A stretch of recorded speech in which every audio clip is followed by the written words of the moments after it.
అపోస్తల కార్యములు 16వ అధ్యాయము. ఈ అధ్యాయంలో 2 కుటుంబాలు మనకు కనబడుతున్నాయి. దేనికి స్తోత్రం. ఇప్పుడు నేను ప్రార్థన చేస్తున్నప్పుడు ఒక కుటుంబాన్ని దేవుడు జ్ఞాపకం చేశాడు. చెప్పండి చూద్దాం. ఏమండి? కొర్నేలు కుటుంబం. దేనికి స్తోత్రం. కొర్నేలు కుటుంబం జ్ఞాపకం చేశాడు అంటే ఈరోజు మనం బోధించబడాల్సిన కుటుంబాల గురించి. ఆయన పేరు పెట్టబడ్డ ప్రజలుగా, ఆయన పేరు పెట్టబడ్డ ప్రార్థన మందిరంలో కూడుకున్న ప్రియులారా దేవుని స్తోత్రం. మన జీవితాల్లో 90s చాలా సంవత్సరాలు పోయాయి, 20s కూడా పోతా ఉన్నాయి. సంవత్సరాలు ఈ విధంగా మన జీవితంలో గతించిపోవటం వల్ల 2 విషయాలు మనం జ్ఞాపకం చేసుకోవాలి. భూమి మీద మనము పరదేశములుగా యాత్రగా ఉండే కాలము సమాప్తానికి సమీపంలో ఉన్నామని అర్థం. దేవుని స్తోత్రం. భూమి మీద నీ తల్లి గర్భాలను పుట్టినప్పుడు ప్రారంభమైన నీ పరదేశ జీవితం, నీ యాత్ర. చాలామంది యాత్రలు చేస్తారు. యెరూషలేము యాత్ర అని, భారతదేశం నుండి కానీ ఇతర దేశాల నుంచి కానీ యెరూషలేము యాత్రకు పోయేసి వాళ్ళు అటే పోరు. మరి ఏం చేస్తారు? తిరిగి వస్తారు. పరలోకం నుండి ఈ లోకానికి వచ్చాం, మనం యాత్రకు వచ్చాం. యాత్ర చేయు కాలం గడిచిపోయి ఎప్పుడు ఇట్లా సంవత్సరాలు గతించిపోతూ ఉంటే, యాత్ర చేయే సంవత్సరాలు మన పరదేశిగా భూమి మీద ఉండే దినాలు అవి అయిపోతూ ఉంటాయి, గతించిపోతూ ఉంటాయి. కొత్త సంవత్సరం వస్తున్నాయి అంటే యాత్ర ముగించుకోవడానికి మనము సమీపంగా ఉన్నామని అర్థం. మొదటిది. రెండవది ఏంటంటే, ఈ విధంగా మన జీవితాల్లో సంవత్సరాలు గతించిపోతూ ఉన్నాయి. ఫస్ట్ సెంచరీలో యేసుప్రభు చనిపోయి లేచిన దాన్ని విశ్వసించిన వారందరూ కూడా పరిశుద్ధత నింపబడ్డవారై అపోస్తలుల చేత ప్రపంచానికి సువార్త ప్రకటించడం జరిగింది. ఆనాడు వారు తెలిసిన ప్రపంచం 3 ఖండములు: ఆఫ్రికా, ఆసియా, ఐరోపా. ఈ 3 ఖండాలలో వారు చేసిన పని ఏంటయ్యా అంటే, యేసు ప్రభువును గూర్చిన సువార్త, రక్షణ సువార్తను వారు తెలిసిన ప్రపంచానికి, మానవ జాతికి ప్రకటించడం జరిగింది.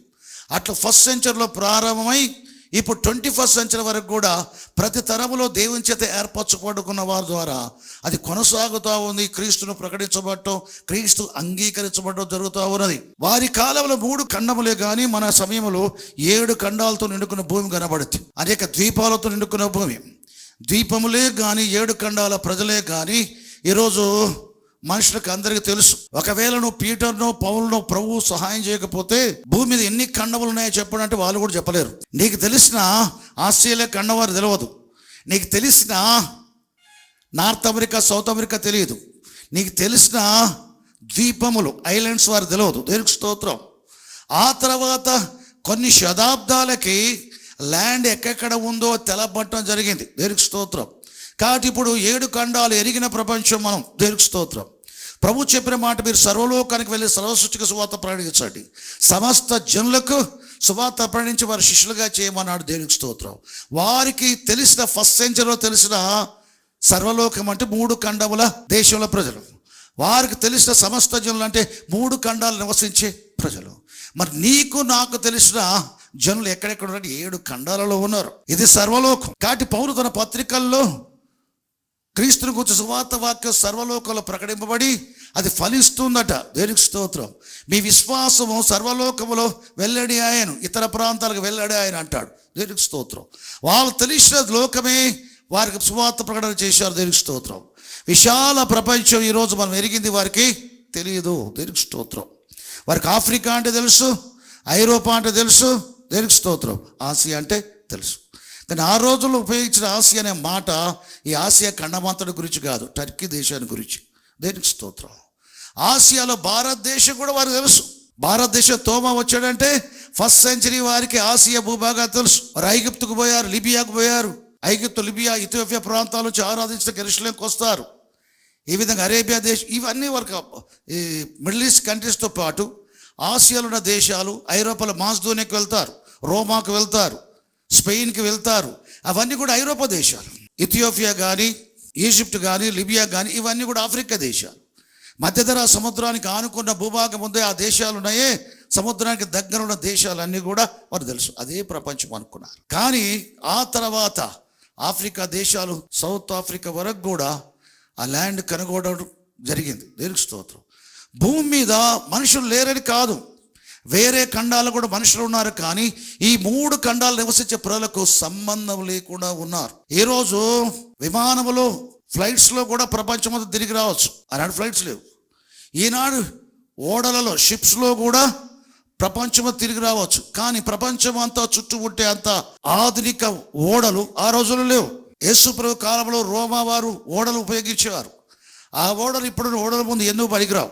ఆ ఓడల్ని నడిపించేది బానిసలతో, మనుషులతో నడిపించేవారు. ఇప్పుడు యంత్రాలతో, టెక్నాలజీ పెరిగింది కదా, యంత్రాలతో. ఆనాడు మనుషులే ఎంత పెద్ద ఓడైనా సరే మనుషులతోటి నడిపించేవారు. ఓడ పై భాగాన ప్రయాణికులు ఉంటే ఓడ దిగువ భాగమున రహస్యంగా దాన్ని నడిపించే, తెడ్లతో నడిపించే వ్యక్తులు ఉంటారు. వందలలో ఉంటారు. ఒక పడవ నదిలో నడిపించాలంటే ఒక నావికుడు ఉంటాడు. వాడు తెడ్డేసి నడిపిస్తూ ఇట్లా అంటే నడుస్తూ ఉంటుంది. ఒక చిన్న ధోని పడవ అంటారు. కానీ ఓడ నడిపించడానికి ఒక్కడు ఇద్దరు సరిపోరు, 100 మంది కావాలి. యూదులు కూడా బానిసలుగా ఉన్న దినాల్లో యూదులు కూడా రోమీలు వాడుకున్నారు. తిరుగుబాటు చేసే యూదులందరినీ కూడా లోబర్చుకొని బానిసలుగా చేసుకొని ఈ రోమీల ఓడని మధ్యధరా సముద్రంలో నడిపించి నావికులుగా చేసుకున్నారు. నావికులు కనబడరు, పేరుకు పైన కనబడతాడు, దేవునికి స్తోత్రం, కింద వారు ఉంటారు. ఆ తర్వాత టెక్నాలజీ పెరిగి అయింది, మంచి తెలుస్తుంది. ఆనాటి ఓడలు ప్రపంచాన్ని చుట్టానికి కుదరవు. మీరు పౌలు ప్రయాణాలు చూస్తే ఆనాటి ఓడల్లో ప్రయాణం చేస్తే కాలాలను బట్టే అవి ప్రయాణం చేయాల. సముద్రం యొక్క స్థితిగతులు ఎరిగే ప్రయాణం చేయాల. ప్రమాదంలో చిక్కుకోవటం, ఓడలు బద్దలైపోవటం, ఇట్లాంటి విషయాలు ఉంటాయి. కాబట్టి ప్రయాణాల్లో కలిగిన ఆపదలు అని ఆ విషయాన్ని కూడా పౌలు మాట్లాడతాడు. ఆయన ఓడ ప్రయాణంలో ఎన్నోసార్లు ప్రమాదంలో చిక్కుకున్నట్టుగా మాట్లాడతాడు. ఇప్పుడు సముద్రం పొంగిన కానీ ఇప్పుడు ఓడలకు ఏం కావు, కానీ అప్పుడు ఓడలు మునిగిపోతాయి, బద్దలైపోతాయి. కాబట్టి వీటి ముందు అవి చాలా చిన్నవి. ఇప్పుడు సముద్ర ప్రయాణంలో కూడా ప్రపంచం అంతా చుట్టూ రావచ్చు, అప్పుడు చుట్టూ రాలే. 15-16 శబ్దాల్లో కూడా మిషనరీలు ద్వీపాలలో అనేక ద్వీపాలను కనుగొని అక్కడ వారికి సువార్త ప్రకటించాలన్న ఆలోచనతో అప్పుడున్న ఓడల ప్రయాణం చేస్తే కూడా పోయి అటే పోయారు, తిరిగి రాలే. కనుగొనలేక ఏ ఒడ్డు దొరక్క వారి ఓడల్లో ఆహార పదార్థాలు అయిపోయి, త్రాగే నీళ్ళు అయిపోయి దిక్కులేని చావు చచ్చారు మిషనరీలు. అటువంటి సాక్ష్యాలు ఉన్నాయి. అయినా వారు ప్రభుత్వం పోయారు కనుక ఏం కాదు. దీంట్లో 2 ఉంటాయి. ఇప్పుడులారా, దేవుడు అనుమతించవచ్చు, కొన్నిటిని అనుమతించకపోవచ్చు. ఎక్కువ భాగం దేవుడి చేత పంపబడితే, దేవుని చేత బోధించబడి పంపబడితే అట్లాంటి నష్టాలు జరగవు. ఆసియాకి వెళ్దాం అనుకున్న పౌలుకి దర్శనమిచ్చి ప్రభు మాట్లాడాడు మాసిదోనియాకి వెళ్ళమని. మాసిదోనియా దేశంలో కష్టాలు వచ్చినప్పటికి కూడా గొప్ప పరిచర్య జరిగింది. లూదియా కుటుంబం రక్షించబడ్డది, చెరసాల నాయకుడి కుటుంబం రక్షించబడ్డది, చెరసాలలో ఉన్న రక్షించబడ్డారు. ఫిలిప్పీ పట్టణంలో ఒక సోద చెప్పే స్త్రీ విడుదల పొందింది. వీరందరూ విశ్వాసులై గొప్ప సంఘం ఏర్పడింది. దేవునికి స్తోత్రం, హల్లెలూయా. ఎప్పే పట్టణంలో చర్మకారుడి ఇంట సముద్రపు అద్దరి ఉపవాసంతో ప్రార్థన చేయించిన పేతురికి దేవుడు దర్శనమిచ్చి కైసరయ పట్టణాన్ని పంపిస్తే, కైసరయలో కొర్నేలి ఇంట అతడు దేవుని సువార్త ప్రకటించగా విన్న వారందరూ కూడా వారి కుటుంబీకులతో పాటు బంధువులు, మిత్రులు కూడా రక్షించబడటం, పరిశుద్ధాలు నింపడం జరిగింది. దేవుడు దర్శనమిచ్చి పంపించడం అంటే దేవుని చేత పంపబడుట. నినివే పట్టణానికి యోనా తనంతట తానే పోలేదు, వెళ్ళలేదు. నినివే పట్టణానికి దేవుడు చెప్తేనే నినివేకి యోనా వెళ్ళాడు. మొదట వెళ్ళడానికి మనసు లేక వేరొక మార్గాన్ని పోయాడు. చివరికి బుద్ధి తెచ్చుకున్నాడు, పొరపాటు తెలుసుకొని పశ్చాత్తాపడ్డాడు. తిరిగి నినివే పట్టణానికి వెళ్ళాడు, పరిచర్య చేశాడు. రాజులు మొలుకొని పశువుల వరకు కూడా గోనె పట్ట కట్టుకొని నీళ్లు కూడా తాగకుండా ఉపవాసముతో ఉండి పశ్చాత్తాపడ్డారు కనుక దేవుడు కనికరపడి కుడి ఎడవలు ఎరగని జనం అని చెప్పేసి వారిని ఏం చేశాడు, క్షమించేశాడు. దేవుని చేత పంపబడ్డ వారు ఓడిపోలేదు. ఎక్కడ విశ్వ చరిత్రలో కూడా దేవునితో పంపబడ్డట్లయితే ఖచ్చితంగా దేవుడు వారితో వెళ్తాడు. ఐగుప్తు దేశంలో ఇజ్రాయేల్ ఉన్నారు. ఆ ఇజ్రాయేల్ని విడిపిద్దామని చెప్పి మోషే అనుకున్నాడు. విడిపించే ప్రయత్నంలో ఫరో కోపానికి గురి అయిపోయి దేశాన్ని విడిచిపెట్టి మిద్యాన్ దేశానికి పారిపోవాల్సిన పరిస్థితి ఏర్పడింది. మిద్యాన్ దేశంలో సిప్పోరా స్త్రీని పెళ్లి చేసుకొని సిప్పోరా తండ్రి యొక్క ఇతరు యొక్క పశువుల మందను, గొర్రెల మందను మోషే మేపుతున్నాడు. సీనాయి పర్వతారణ్యంలో మేపుచుండగా ఒక పొదలో, మండుచున్న పొదలో యెహోవా దూత కనబడి, ప్రభు దూత కనబడి, అంటే యెహోవాయే కనబడి, ఒక మాట చెప్పండి, యేసు ప్రభు కనబడి మోషే మోషే అని పిలిచాడు. నేను ఐగుప్తుకు ఫరో యొద్దకు పంపుచున్నాను. ఇజ్రాయేలు నా జ్యేష్ఠ కుమారుడు, నా కుమారుని పోనీయమని చెప్పేసి ఫరో ఎదుటికి వెళ్ళి మాట్లాడాల్సి ఉంటుంది. ఫరో ఇశ్రాయేలు జ్యేష్ఠ కుమారుడని యెహోవా చెప్తున్నాడు, యెహోవా నన్ను పంపెను, నన్ను సేవించడానికి జనులను పోని అని చెప్పేసి నువ్వు ఫరో ముందు మాట్లాడాలి అని చెప్పాడు. చూడండి దేవుని స్తోత్రం. అని చెప్పి నేను నీతో కూడా వస్తాను అన్నాడు. చూడండి, నీతో కూడా వస్తాను అన్నాడు. దేవుడు ఒక సేవకుని పిలిచి ఒక ప్రాంతం నుంచి ఒక ప్రాంతాన్ని పంపించినప్పుడు దేవుడు వారితో వస్తాడు. మోషే వెళ్ళాడు, నీకు జతపనివాడుగా నేను ఇస్తున్నాను అహరోన్ని, వెళ్ళండి అని చెప్తే మోషే అహరోను ఇద్దరు వెళ్ళి ఫరో ముందు నిలబడ్డారు. దేవుని చేత పిలువబడి, దేవుని చేత ఏర్పరచబడి, దేవుని చేత నియమించబడి, దేవుని చేత పని అప్పగించబడినందున అది దేవుని వల్ల కలిగిన పరిచర్య గనక దేవుడు వారు తోడై ఉండి ఏం చేశాడు, ఐగుప్తులో ఇశ్రాయేలు విడిపించబడటం జరిగింది. దాంట్లో ఏమీ ఓటమి జరగలే. కాబట్టి చూడండి, దేవుడు ఎప్పుడైనా ఎవరైనా పిలిచి పంపినా, ఏ పనిని ఉద్దేశించి పంపించాడో దేవునికి స్తోత్రం, 100% ఆ పని సక్సెస్ అవుతాయి. కాబట్టి మిషనరీల జీవితాలు దేవుని చేత పంపబడి మధ్యలో చచ్చిపోవడానికే, ఒక కార్త కూడా రక్షపడి పంపడానికే పంపించాడా, దేవునికి స్తోత్రం. కానీ నేను అనుకోరు అట్లా పంపుతాడని. ఏదైనా ఒక ప్రదేశానికి పంపాడా, దేవునికి స్తోత్రం.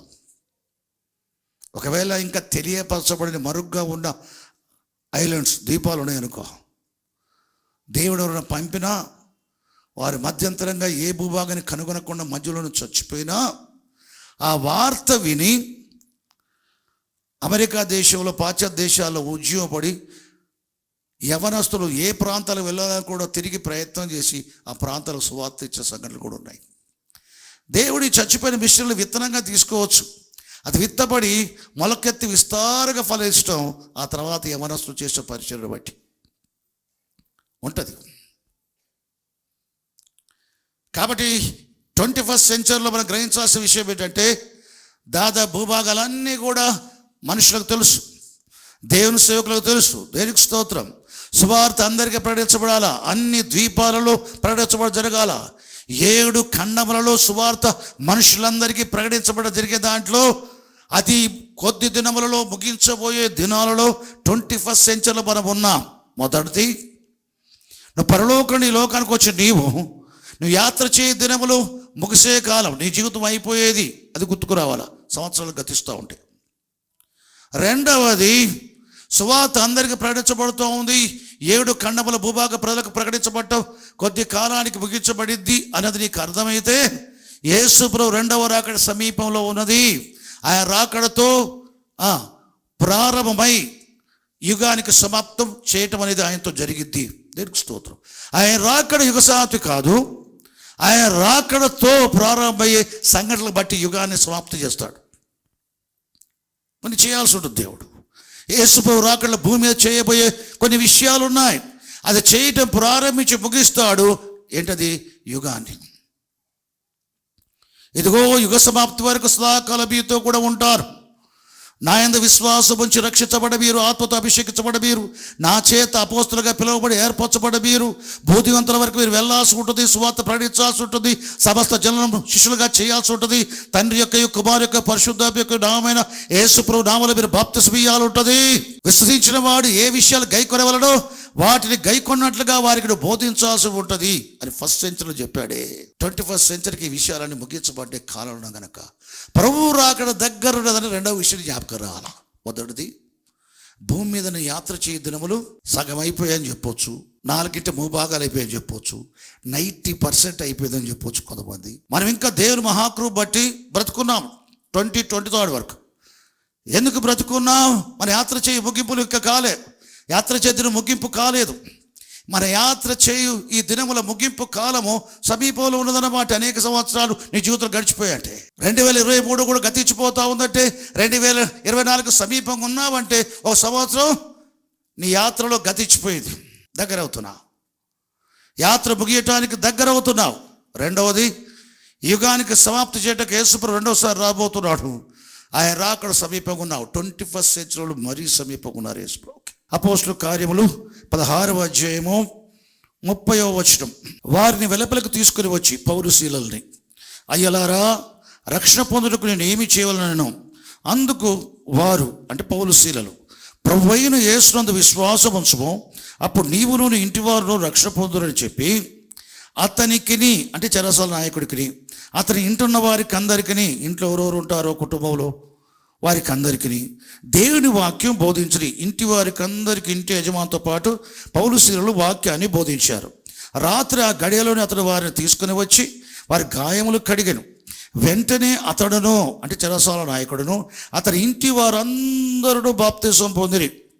మరియు అతడు వారిని ఇంటికి తోడుకుని వచ్చి భోజనం పెట్టి దేవుని యందు విశ్వాసం ఉంచిన వాడే తన ఇంటి వారందరితో కూడా ఆనందించాను. దేవునికి స్తోత్రం.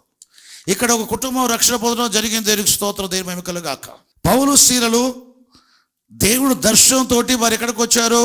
మాసిదోనియా దేశానికి వచ్చి దానికి ముఖ్య పట్టణమైన ఫిలిప్పి పట్టణానికి వచ్చారు. ఆ ప్రాంతాల్లో సంచరిస్తుండగా సముద్ర తీరమున కొందరు స్త్రీలు కూడుకున్నారని తెలిసినప్పుడు అక్కడికి వెళ్ళి సువార్త ప్రకటించడానికి పౌలు నోరు తెరిచినప్పుడు పౌలు యొక్క మాటలు వింటా ఉన్నది లూదియా అని ఒక స్త్రీ. ప్రభువు ఆ సమయంలో పౌలు ప్రసంగించే సమయంలో లూదియా హృదయాన్ని ప్రభు తెరిచాడు. కాబట్టి పౌలు యొక్క సందేశము నాటబడింది, హృదయంలో గ్రహించింది, ప్రకటింపబడ్డ యేసు ప్రభువులో విశ్వాసం ఉంచింది.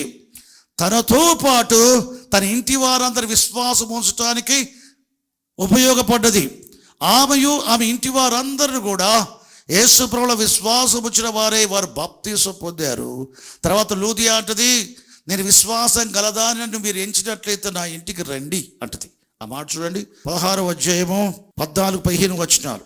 అప్పుడు లూదియాను దైవభక్తులకు స్త్రీ విలుచుండెను. పౌలు చెప్పే మాటలు. ఆమె ఊదారంగా పొడిని అమ్ముచ్చు తుయతైర పట్టస్తురాలు. ప్రభు ఆమె హృదయం తెరచుడు గనక పౌలు చెప్పిన మాటలు యందు లక్ష్యం ఉంచాడు. తుయతైర పట్టస్తురాలు. తుయతైర ఎక్కడ తెలుసా? ఆసియాలో 7 సంఘాల్లో ఒక సంఘం తుయతైర. సార్దిస్, స్ఫుర్ణ, తుయతైర, పెర్గము, ఎఫెసు, లవదికియా, ఫిలదెల్ఫియా 7 సంఘాలు. దాంట్లో తుయతైర అది ఎక్కడది? టర్కీ దేశంలో ఉన్నది. అది ఆసియా భూభాగంలో ఉన్నది. ఇప్పుడున్న ఆసియా భూభాగంలో కూడా ఉన్నది. దేవునికి స్తోత్రం. దాన్ని ఆనుకుని ఐరోపా ఉంటుంది. మాసిదోనియాకి పోవటం అంటే ఐరోపా ఖండంలో అడుగుపెట్టింది ఈమె మాసిదోనియా దేశంలో. చూడండి ఏమేం చేస్తూ ఉంది. ప్రభువు ఆమె హృదయం తెరిచిన కనుక పౌలు చెప్పిన మాట యందు లక్ష్యం ఉంచను.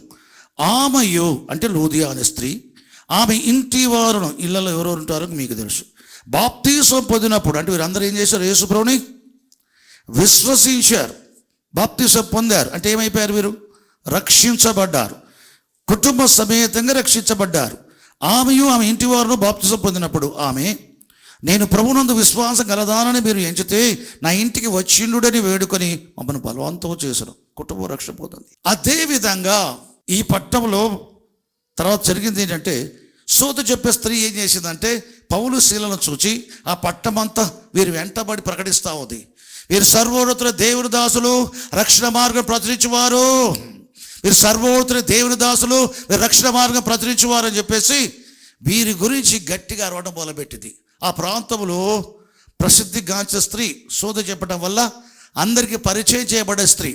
ఈ స్త్రీలో ఉన్న సోద చెప్పే ఆత్మ, దయ్యపు ఆత్మ బట్టి అందరికి సోద చెప్తా ఉంటే ఆ ప్రాంత పెద్దలు ఏం చేసేవారంటే ఇది ఒక వ్యాపారంగా మలుచుకొని వారు డబ్బు సంపాదించేవారు. కానీ పౌలు శీల వెంట రోజు వెంబడబడి వీరు సర్వోన్నత దేవుని దాసులు, రక్షణ మార్గం ప్రచురించేవారు అని రోజు చెప్తా ఉంటే వీళ్ళకి ఎప్పుడు ప్రేరేపణ రాలా. రోజు జరుగుతుంది ఈ పని. కానీ ఒక రోజుకి ఆ ప్రాంతం అంతా కూడా పౌలు శీలు ఎవరో, వారి జాబ్ ఏంటో మొత్తం తెలిసిపోయేది. ఎవరట వారు? సర్వోన్నతుని దేవుని దాసులు. వీరు చేసే పని ఏంటి? రక్షణ మార్గమును ప్రకటిస్తారు. ఈ విషయం సోద చెప్పే ఆత్మగల స్త్రీ ద్వారా ఆ ప్రాంతం అంతా తెలిసిపోయేది. ఇప్పుడు ఆ దయ్యంతో పని లేదు, ఆ స్త్రీతో పని లేదు. ఇప్పుడు పరిశుద్ధాత్మ దేవుడు పౌలు ప్రేరేపించగా ఆ స్త్రీ వైపు తిరిగాడు, ఆ దయ్యాన్ని చూశాడు. యేసుక్రీస్తు నామములో దయ్యమానికి ఆజ్ఞాపిస్తున్నాను, ఈ స్త్రీని వదిలి పో అన్నాడు. ఆ స్త్రీని ఆ దయ్యం వదిలిపెట్టి వెళ్ళిపోయింది. ఇక ఆమెకు ప్రవచనాలు రావట్లేదు, ఏం రావట్లేదు. ఏమైంది? ఏం ప్రవచనాలు చెప్పట్లేదు. ఏమైందని అంటే అప్పుడు నాకు ఏదో ఉండే చెప్పినా ఇప్పుడు ఆ ఉన్నది వెళ్ళిపోయింది, ఇప్పుడు ఏం చెప్పడానికి లేదు. ఉన్నది ఎట్లా వెళ్ళిపోయింది? పలానా ఇద్దరు వ్యక్తులు వాళ్ళు ఆజ్ఞాపిస్తే నాలో ఉన్నది వెళ్ళిపోయింది. నాకు ప్రవచనాలు రావట్లేదు. అట్లెట్లా? నీలో ఉన్నదాన్ని ఎల్లగొట్టాలా? వారు పిలిపించారు పౌలు శీలని. ఇదిగో ఈవిడ మాకు సంబంధించిన వ్యక్తి, ఈమెలో ఉన్నదాన్ని నువ్వు ఎట్లా ఎల్లగొట్టావు పౌలు అని అడిగితే ఆమెలో ఉన్న దయ్యమయ్యా, దయ్యాన్ని ఎల్లగొట్టా అని చెప్పారు. అదే మా దయ్యమయ్యా, మా దయ్యం ఎల్లగొట్టాక నువ్వెవడివి? మా దయ్యాన్ని ఎల్లగొట్టాక నువ్వెవరివి? మా దయ్యం మాకు ఉండాల. గెరాసాల దేశంలో దయ్యాలు పట్టే వ్యక్తిలో ఉన్న దయ్యాలు ఏమంటాయి? ఈ దేశంలోంచి మనం తోలివేయొద్దు అని బదులాడుతాయి. ఈ దేశంలో తోలివేయద్దు, ఇండియాలోంచి మనం తోలివేయద్దు. కొరియాకు పోదుమా, ఎక్కడ సియోల్కి పోదుమా, అక్కడ పాలెంకు చర్చ్ ఉన్నది, వాళ్ళంతా యేసుప్రభువుని కొడుతారు. ఈ దేశంలో అయితే ఉండొచ్చు, కాశ్మీర్ నుంచి కన్యాకుమారి వరకు ఉండవచ్చు. ఈ దేశం తోలివేయద్దు, గెరాసాల దేశం. యేసుప్రభువా నువ్వే వెళ్ళిపో, అవి ఉండని అన్నారు వాళ్ళు. ప్రభు వద్దట దెయ్యాలు కావాలట. అదేవిధంగా యేసు ప్రభువును తీసుకొని వచ్చారు. యేసు ప్రభువే రక్షణ మార్గం. ఆయన వద్దట మా దయ్యాన్ని ఎందుకు వెళ్ళగొట్టమంటారు? మనుషుల పరిస్థితి, మన జీవితాలకు, మన కుటుంబాలు హాని చేసే వాటిని మనం అపేక్షిస్తాం, ఇష్టపడతాం. మన జీవితాలు బాగు చేసేవి, మన కుటుంబాలు బాగు చేసేవి, మన కాశికర విషయాలు మాత్రం అజ్ఞానం చేత, అవిశ్వాసం చేత త్రోచేస్తాం. మనుషుడు ఆ స్థితిలో ఉన్నాడు. యూదుల్నే చూడండి, ఇజ్రాయేల్ అయిన యూదుల్నే చూడండి. 2000 సంవత్సరాలుగా యేసు ప్రభువును అంగీకరించకపోవడం మట్టికే కాక, ఆ తప్పే కాక, ఆయన బట్టి ప్రపంచ దేశాలు యెరూషలేము యాత్రలు చేస్తే వచ్చేవారిని ఇబ్బంది పెట్టడం, యేసు ప్రభువుకు సంబంధించిన సాక్ష్యాధారం లేకుండా వాటిని పడగొట్టడం, వాటి లాక్స్ వేయటం, వ్యతిరేకంగా ప్రవర్తించడం మొదలుపెట్టారు. యుద్ధం ఎక్కడి వరకు వచ్చింది? ఇంటి దగ్గరకు వచ్చింది యుద్ధం. ఆ వెర్రి పనులు, అజ్ఞాన పనులు చేయటం వల్ల యుద్ధం ఇంటి దగ్గరకు వచ్చింది. ఎప్పుడు జరిగే యుద్ధంలా కాదు. ఈసారి స్త్రీలు నష్టపోయారు, చిన్నపిల్లలు నష్టపోయారు, గర్భములోని శిశువులు నష్టపోయారు, వృద్ధులు నష్టపోయారు, గ్రామాలు నష్టపోయాయి, అనేక ప్రాణాలు నష్టపోయాయి. నువ్వు చేసిన పని ఏంటి? ప్రభువుని అంగీకరించకపోవడం ఒక పని అయితే, అంగీకరించిన వారికి విరోధంగా ఉండటం, ఆయన నామానికి విరుద్ధంగా పనిచేయటం అనేది మరొకటి. ఎంత దేవుడి ప్రజలైనా, విమోచించే ప్రజలైనా తప్పిదం చేసి తప్పిదమే. గొర్రెపిల్ల రక్తం వచ్చి విమోచించబడిన ఇజ్రాయేలు ఎర్ర సముద్రం దాటించడం వల్ల, ఐగుప్తుల సముద్రం మునిగిపోవటం వల్ల యెహోవా కలిగేసిన ఆ గొప్ప రక్షణ వారు కనులారా చూచారని బైబిల్ చెప్తుంది. కానీ వారిలో అనేకులు వాగ్దాన దేశంలో ప్రవేశించలేదు. వారు ఈ పాపాన్ని బట్టి రాలిపోయి, ఈ పాపాన్ని బట్టి రాలిపోయి, ఆ పాపాన్ని బట్టి రాలిపోయి మిగిలింది ఎంతమంది అయ్యా? బయలుదేరిన వారిలో మిగిలిన వారు ఎవరయ్యా అంటే ఇద్దరు. మిగతా వారంతా ఎవరయ్యా అంటే మధ్యలో పుట్టిన వారు, అరణ్యంలో. మీలో చాలామంది మధ్యలో పుట్టినవారు. బయలుదేరిన వారు అందరూ నిద్రించి వెళ్ళిపోయారు. మీరంతా మధ్యలో పుట్టినవారు, విమోచించబడ్డవారు కూడా రాలిపోతారు. మధ్యలో పుట్టినవారు విమోచించబడింది గిల్గాలులో. యోర్దాను నది యెహోషువ నాయకత్వాన్ని నాటించిన తర్వాత వారు మధ్యలో ఉన్నవారు సున్నతి పొందలేదని చెప్పి గిల్గాలుల ప్రదేశంలో యోర్దాను దాటిన తర్వాత ఏం చేశారు? సున్నతి సంస్కారాన్ని పాటించారు. వారి విమోచన అప్పుడు స్టార్ట్ అయింది.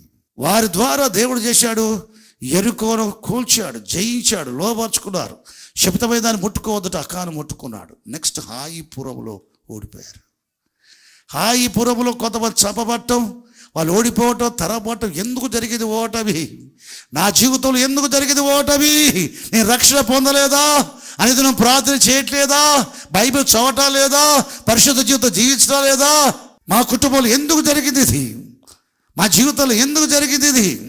సంఘములు ఎందుకు జరిగింది ఇది? సంఘారాధనలో పాల్గొట్టలేదా? 10వ భాగాలు ఇవ్వటా లేదా? పాస్టర్ చెప్పిన మాట వింటా లేదా? ఎందుకు నా జీవితంలో ఈ నష్టం, ఈ కష్టం, ఈ నొప్పి అని ఏం చేస్తావు? పెద్దది గెలిచావు, పెద్ద విషయం నీ జీవితంలో ఉంది, ఎరుకో. ఈ చిన్నపురం 2,000 చాలనుకోరాలు, కానీ తరిమారు, కొందరు చంపారు, కృంగిపోయారు. యెహోషువ ధూళి పోసుకొని గోనె పట్ట కట్టుకొని యెహోవా నివాసం పొందుపడి ఏడుస్తారు. యెహోవా అన్నాడు, ఇవన్నీ కాదు, ఇట్లా జరగడం కావడం నిజంలో ఇజ్రాయేల్ పాపం చేశారు అన్నాడు. వాళ్ళు విమోచించబడలేదా? విమోచించబడ్డవారే, కానీ పాపం చేశారు. అంటే వాడు చేసే పాపాన్ని బట్టి ఏం చేశారు తెలుసా? పనిష్మెంట్. ఇజ్రాయేల్లో కొందరు నష్టపోవడం కాదు, దేవుని నామం మహిమపరచబడలేదు, దూషించబడింది. ఇజ్రాయేలు భయాక్రాంతులు అవడానికి కొందరు చచ్చిపోవడానికి కారకుడయ్యాడు. అంతేకాదు, తన సొంత కుటుంబం నశించిపోయింది. ఆకాను విచారణ చేసినప్పుడు తెలపబడిన తర్వాత ఆకాను ఇంటి వారిని అందరినీ, ఆకాను సమస్తాన్ని పెట్టి ఏం చేశారు? రాళ్లతో కొట్టి చంపేశారు. ధర్మశాస్త్ర ప్రకారం తాను చేసిన పొరపాటు బట్టి కుటుంబం నష్టపోయింది, తనతో పాటు. లూదియా ఉంచిన విశ్వాసాన్ని బట్టి తన ఇంటి వారు విశ్వాసం ఉంచగలిగారు. కుటుంబ సమేతంగా ప్రభువులో విశ్వాసం వచ్చి బాప్తిసం పొంది రక్షణ పొందడం సాధ్యమైంది. దేవునికి స్తోత్రం. దయ్యాన్ని వెళ్ళగొట్టిన వీరు వారికి ఇచ్చిన శిక్ష ఏంటంటే వారిని కొడాలతో కొట్టి, బెత్తలతో కొట్టి, కాళ్ళకు చేతులు సంకెళ్ళు వేసి, బొండలు వేసి, ఖైదీలు ఉన్న చెరసాల్లో వారు త్రూసి పారేస్తే అక్కడ వారు ఏం చేశారు? దేవునికి ప్రార్థన చేశారు, పాటలు పాడుకుంటూ. పాటలు సువార్త పాడేస్తున్నారు. చెరసాలలో ప్రజలందరూ రక్షణ పొందినట్లుగా వారు రక్షణ గీతములు పాడుతున్నారు. దేవునికి స్తోత్రం. యేసునందే రక్షణ మనకు, హల్లెలూయా, శ్రీ యేసునందే నిత్య జీవం. రక్షణ పాట, రక్షణ పొందటానికి అవసర పాట. ఏం పాడారు? వాళ్ళు పాడారు. పాటల రూపములు వారు రక్షణ ప్రకటించినప్పుడు విన్న వారికి విశ్వాసం వచ్చింది. ఎప్పుడు యేసులో విశ్వాసం ఉంచారో చెరసాలలో వారు అందరూ బంధకాలు విడిపోయాయి. పాప బంధకాంచి విడుదల పొందారు, సంకలం నుంచి విడుదల పొందారు. పౌలు శీలలతో సహా వారు అందరు. ఆ సమయంలో భూకంపం వచ్చింది. భూమి పునాది కదిలిపోయాయి, చెరసాల పునాది కదిలాయి, తలుపులు తెరవబడ్డాయి. పారిపోవచ్చు, ఎవడు పారిపోలే. మనకున్నట్టుగా ఎలక్ట్రిసిటీ లేదు వాళ్ళకి. దీపాలు వెలిగించుకోవాల్సింది రాత్రి వేళ.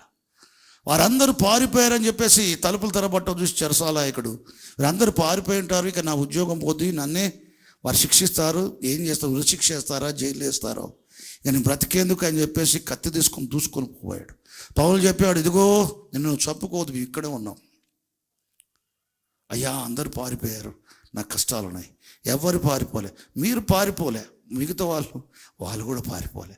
వారు దొంగలండి, వారు హంతకులండి, దోచుకునే వారండి, నేరస్తులు, క్రూర మృగాల వంటి వారు పారిపోవడం మామూలు దినాల్లోనే పారిపోవడానికి ప్రయత్నం చేశారు. అనేకులు ఉన్నారు. ఇప్పుడు అన్ని బంధకాలు విడిపోయి తలుపులు తెరవబడి ఉన్నాయి. వారి బంధకాలు విడిపోయి ఇప్పుడు పారిపోలేదు. కారణం వారు మారుమనసు పొందారు. వారు అందరూ ఏమైపోయారు? మారుమనసు పొందారు. అప్పుడు సోద చెప్పిన స్త్రీ చెప్పిన మాటలన్నీ గుర్తుకొచ్చి గడగడ వణుక్కుంటూ వచ్చి దీపం వెలిగించి గడగడ వచ్చి పౌలుసులో చూసి, అయ్యలారా నీ రక్ష పొందుటకు నేనేం చేయాలన్నాడు. నీ ఒక్కడివే రక్ష పొందుట ఏం కర్మ, ఎంత స్వార్థం. నీ ఒక్కడివే రక్ష పొందన కోరుతున్నావు, ఎంత స్వార్థం. భార్యలు రక్ష పొందన కోరుతారు, భర్తలు రక్ష పొందన కోరరు, ఎంత స్వార్థం. భర్తలే రక్ష పొందన ఇష్టపడతారు, భార్యల గురించి ఆలోచించరు, ఎంత స్వార్థం. తల్లిదండ్రులే రక్షణ పొందన చూస్తారు, పిల్లలు రక్షణలో నడిపియరు, ఎంత స్వార్థం.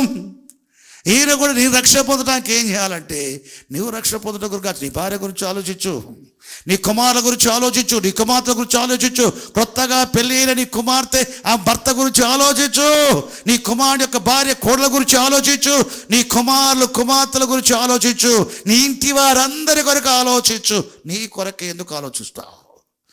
శరధారి వచ్చిన యేసుక్రీస్తు ప్రభు ప్రతి మనిషిని కొరకు మరణ రుచి తిరిగి లేచాడు.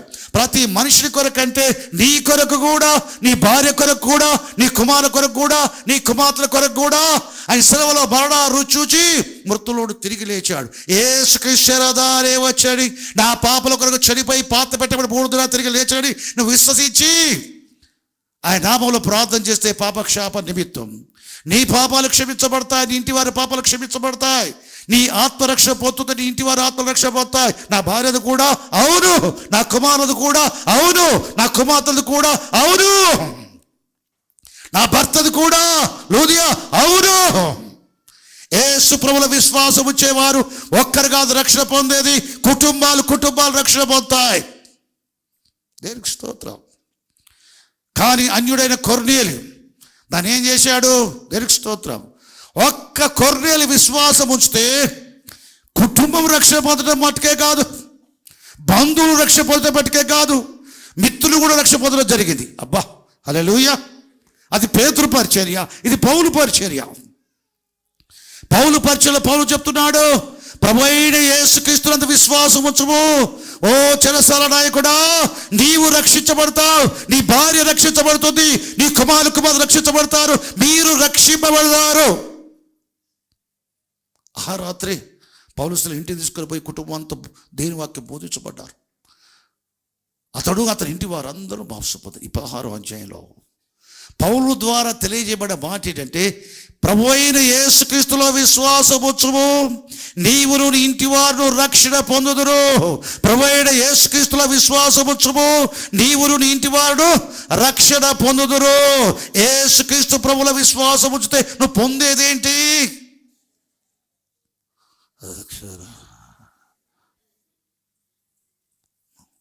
మంచి మాటలు నోటికి వెంటనే రావు. ఎందుకు రావు? వాటి గురించి ఎప్పుడు ఆలోచిస్తేగా, మన ప్రార్థనలో జ్ఞాపకం చేసుకుంటే కదా, ప్రార్థనలో వాటి ఉపయోగిస్తే కదా. దేవుని వాక్యం ఎక్కువ చదివేవారు, ధ్యానించే వారికి వారి ప్రార్థనలో దేవుని మాటలతోటే ఉంటుంది. వాళ్ళ ప్రార్థన, వారి సంభాషణలో దేవుని మాటలే ఉంటాయి. ప్రతి దినము వేటి గురించి వింటున్నావు, వేటి గురించి తెలుసుకుంటున్నావు, వేటి గురించి ఆలోచిస్తున్నావో, నువ్వు ఇతరులతో కూడుకున్నప్పుడు దానికి సంబంధించిన మాటలే నీ నోటి నుంచి వస్తాయి. నువ్వు రోజు బైబిల్ చదువుతున్నావా, ధ్యానిస్తున్నావా, ప్రార్థిస్తున్నావా, నువ్వు చదివి ధ్యానించే వాక్యాలు నీ ప్రార్థనలో వస్తాయి. ప్రార్థనలో దేవునితో సహవాసం చేసేటప్పుడు ఉపయోగిస్తావే, పబ్లిక్లోకి వచ్చినప్పుడు కూడా అయ్యే మాటలు వస్తాయి. దేవునితో మాట్లాడేటప్పుడు నువ్వు చదివి ధ్యానించే మాటలే వస్తాయి. నువ్వు మనుషులతో మాట్లాడేటప్పుడు మనుషులతో కూడా అయ్యే మాటలు వస్తాయి. బైబిల్లో ఉన్నాయి, దేవునితో మాట్లాడాలి. బైబిల్లో ఉన్నాయి, మనుషులతో మాట్లాడాలి. దేవునికి స్తోత్రం, దేవుని కలుగాక. నీ జయ జీవితానికి కూడా అదొక మార్గం. నీ జీవిత నిర్వహణ, నీ కుటుంబ నిర్వహణ, వాక్యం. నీ జీవితం, నీ కుటుంబం నిర్వహించబడే దేవుడు ఎట్లా నిర్వహిస్తాడు? తన వాక్యముతో, తన మహత్గల మాట చేత సమస్తమును నిర్వహించుచు. లోకం దాని ఆశ గతించిపోవును, దేవుని చిత్తమును గైకొనే వాడు నిరంతరం నిలుచును. ఆకాశం పోద్ది, పోరి అటువంటి దేవుడు. భూమి పోద్ది, పోరి అటువంటి దేవుడు.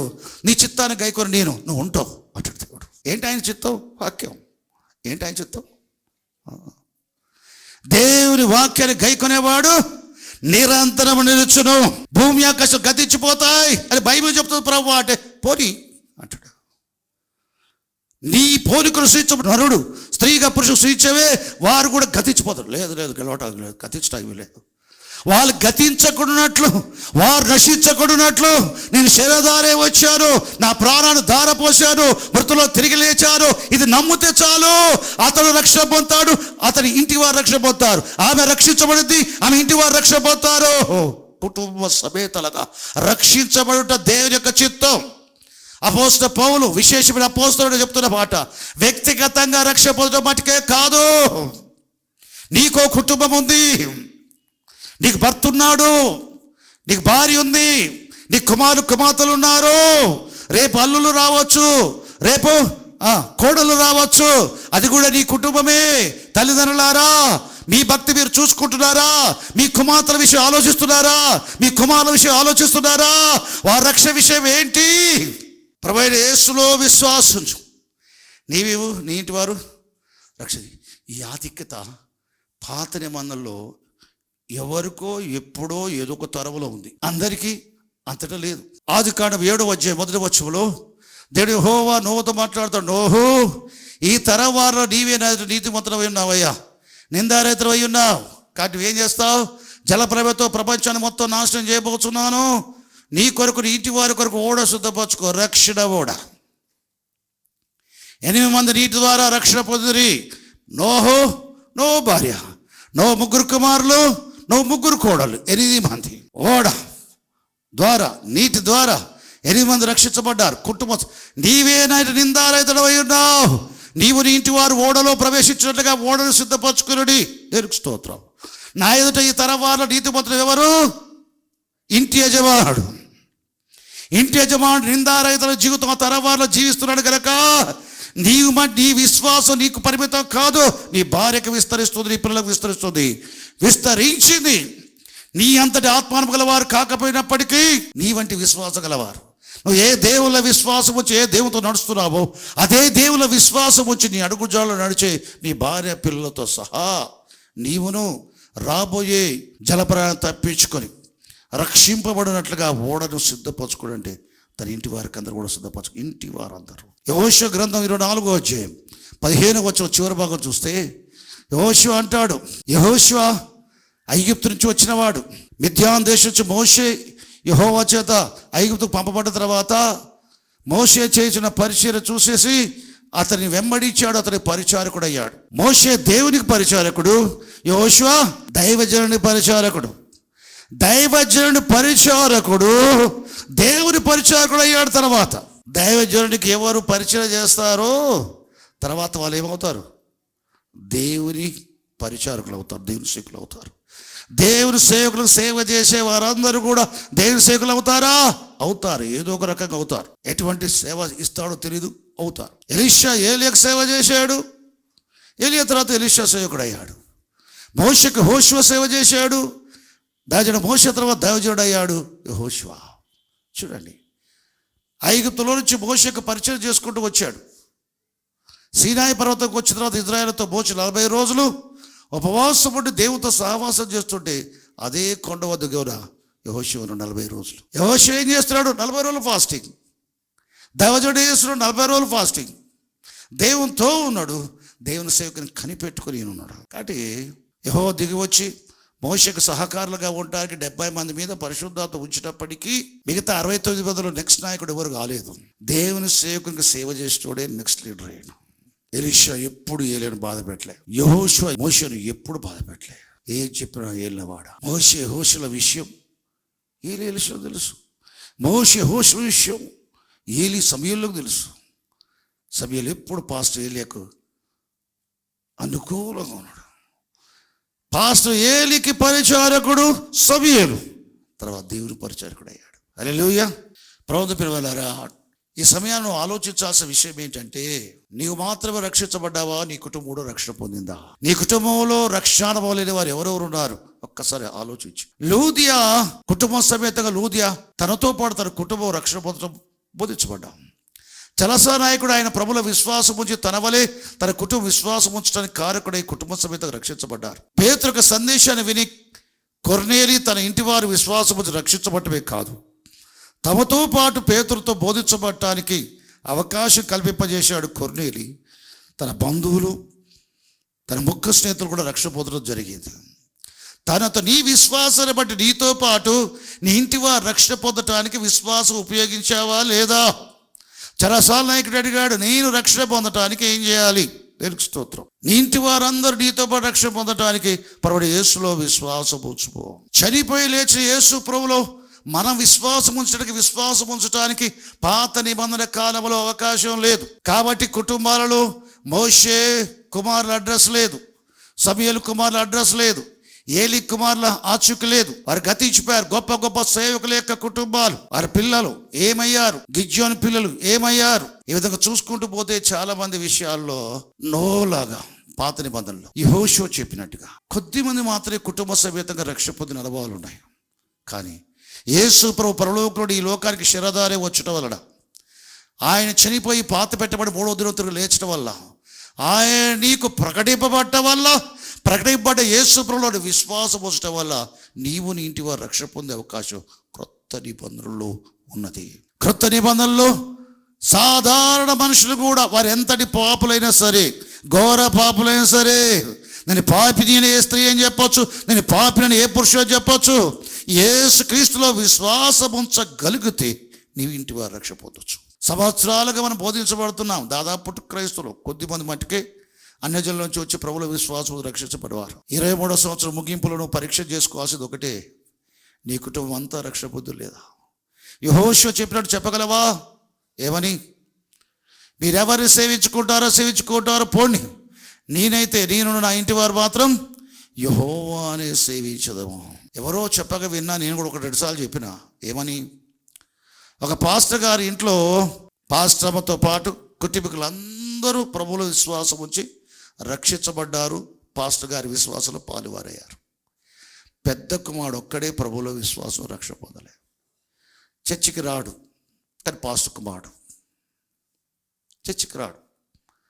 ఒకరోజు పాస్టర్ గారి కుమారుని విషయం చాలా బాధ అనిపించి ఎన్నోసార్లు ప్రార్థన చేస్తూ వచ్చాడు, కానీ ఆయనలో మార్పు లేదు. రోజు రోజుకి లోకపరంగా అయిపోతున్నప్పుడు ఓ రోజు ఇంట్లో మనం వాక్యాలు పెట్టుకుంటాం కదా, ఫ్రేమ్ చేసుకొని వాక్యాలు పెడతాం. అట్లాంటి వాక్యాలు ఒక దాని మీద ఈయన దృష్టి పడ్డది. అక్కడ ఏముందంటే, నేనును నా ఇంటి వారిని యెహోవానే సేవించుదాం. అది సహజంగా దొరుకుతాయి, మనం పెట్టుకుంటాం ఇంట్లో. అది చూసినాక మా ఇంటి విషయంలో ఈ వాక్యం తప్పు కదా అనుకున్నాడు ఆయన. నేను నా ఇంటి వారిని యెహోవాను సేవించడంలో నా పెద్ద కుమారుడు రక్షణే పొందలేదు, దేవుని సేవించడం కాదు, అసలు ఏమీ లేదు, దేవునికి సంబంధం లేదు. కాబట్టి మా కుటుంబ విషయంలో తప్పని చెప్పి ఏం చేశాడు, ఆ వాక్య భాగం కింద నా పెద్ద కుమారుడు తప్ప అని రాశాడు. ఏం రాశాడు? నేనును నా ఇంటి వారు యెహోవానే సేవించుదామనే వాక్యం ఇంట్లో ఉంటే ఆ వాక్య భాగం కింది భాగంలో నా పెద్ద కుమారుడు తప్ప అని రాసుకున్నాడు. ఆ రోజు పెద్ద కుమారుడు దృష్టిలో పడ్డది, అది నొచ్చుకున్నట్టయింది. నిజమే కదా, నా తండ్రి సేవకుడు, నా తల్లి సేవకురాలు, బలమైన విశ్వాసులు, నా తోడబుట్టువులు అందరూ విశ్వాసులు, నేను ఒక్కనే కదా ఈ వచనంకు విరుద్ధంగా ఉండడానికి కారణం ఒక్కనే కదా. నేను కూడా మార్పు చెందితే నేను నా ఇంటి వారి యెహోవాను సేవించదు అన్నమాట. దాన్ని బట్టి మా తల్లిదండ్రులు అతిశయించవచ్చు, అది కూడా నాకు ప్రయోజనమే. తెలిసి ప్రభుని అంగీకరించని వానిగా ఉన్నా, ప్రభుని అంగీకరించాలి, నా జీవితానికి ప్రభు అవసరం తెలిసి కూడా నేను దూరం ఉన్నా. ఏం తెలుసా, ఎంతోమంది యవనస్తులు మా తండ్రి పరిచయంలో మార్పు చెందుతున్నారు, ఎన్నో కుటుంబాలు మార్పు చెందుతున్నాయి. కానీ నేను పాస్టర్ కొడుకునయ్యి కూడా మార్పు చెందటాలే మా తల్లిదండ్రులకు మా కుటుంబానికి అవమానకరంగా అని చెప్పి తన విషయం అంతా ప్రభు దగ్గర ఒప్పుకొని క్షమించమని అడిగి ప్రభు చేత క్షమించబడి రక్షించబడ్డవాడిగా ఆ కింది భాగం తుడిచేటట్టుగా చేయబడ్డది. దేవునికి స్తోత్రం. అది కావాలా 2023లో మన కుటుంబాలుగా. దేవునికి స్తోత్రం. ఇప్పుడు నేను మాట్లాడేటప్పుడు అతనికి సంబంధించిన వారు వినొచ్చు, ఎక్కడో ఉండి డ్రైవ్ చేసేటప్పుడు మాట్లాడుతున్నా, నీ అంతా నువ్వు జరిగింది కాదు నాకు డ్రైవ్ చేయటం. దేవుని ఏర్పాటు, దేవుని కృప నీకుంది, దేవుని కృప నీ వెంటాడుతుంది. నువ్వు మారాలని దేవుడు కోరుతున్నాడు. ఇటువంటి వాతావరణానికి నేను నడిపించబడ్డావంటే దేవుని చేత జరిగింది. మంచిగా మారితే మారవా, నీ లైఫ్లో దెబ్బలు పట్టడానికి దేవుడు అనుమతిస్తాడు. నొప్పి బాధ అనుమతిస్తాడు. అప్పుడు మారుతావంటే ఆయన తెలివిగా అనుసరించాడు. మామూలుగా మారేదానికంటే నొప్పి బాధ వచ్చాడు మారినప్పుడే స్ట్రాంగ్ ఉంటాం అన్నాడు. సరే, ఆయన అది కోరుకుంటాడు కనుక అది జరిగింది. ఆ విధంగా మారాలని కోరుకుంటాడు. క్షేమంగా ఉండి మార్పు చెందితే అది మామూలుగా ఉంటుందట, అది కూడా కరెక్టే. నొప్పి బాధల గుండా వచ్చి మారితే ప్రభువులో స్ట్రాంగ్ ఉంటారు. అట్లా అనుగ్రహించబడు కాక అతనికి. మరి మీకు కూడా కావాలి ఎవరైనా మారడం వీళ్ళలో. మామూలుగా మారడానికి ఇష్టం లేక నొప్పి బాధ కలిగేటట్టుగా. దేవునికి స్తోత్రం. హల్లెలూయా. ప్రభువు పిల్లలారా, ఒక్కసారి మీ కుటుంబాల వైపు చూడండి, మీ భర్తల వైపు చూడండి, ఆలోచించండి. నువ్వు చెప్పగలవా? ఆ సహోదరు చెప్పింది, నా భర్త రక్షణ పొందలేదని. నీ రక్షణ పొందిండా అంటే ఇట్టానది అట్ట అర్థం, పొందలేదని. అట్లా నువ్వు ఒప్పుకునే ధైర్యం నీకుందా? నా భర్తలు రక్షణ పొందలేదు ఇప్పటి వరకు అన్నవారు స్త్రీలు చేతులెత్తండి, పైకెత్తమ్మా. 1 2 3 4 5 6 7 దాదాపుగా 7-8 మంది ఉన్నారు, 10 మంది కూడా ఉంటారు. ఇప్పుడు బ్రదర్స్ని అడుగుతా, మా భార్యలు రక్షణ పొందలేదు అన్నవారు ఎవరుంటే చేతులు చూపించండి. ఎవరు చూపించలేరు. భర్తలు మా భార్యలు రక్షణ పొందలేదని వాళ్ళు రక్షణ పొందకున్నా వాళ్ళు చూపించలేరు. ఏం తెలుసా, వాళ్ళు రక్షణ పొందిరో లేదో ఇంటికి పైన తెలుస్తుంది. వాళ్ళు పొందిరో లేదో ఇంటి పైన తెలుస్తుంది. ఎందుకు వచ్చిన గోల అని చెప్పేసి అనుకుంటారు బ్రదర్. మంచి దేవునికి స్తోత్రం.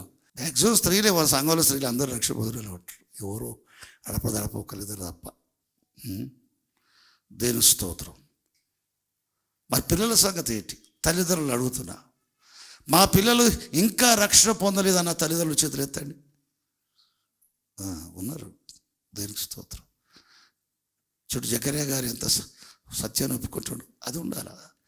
దేవుడు దాన్ని అంగీకరిస్తాడు.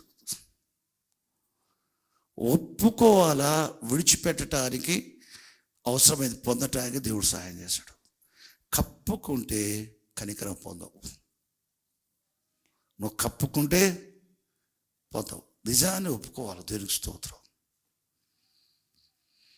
కాబట్టి ఎవరో కొందరు మీ కుటుంబాల్లో రక్షణ పొందిన వారుగా లేరు అన్న సంగతి మీకు అర్థమైంది కదా. ఒకవేళ మరి యేసు ప్రభు వచ్చే దినాలు ఇవి.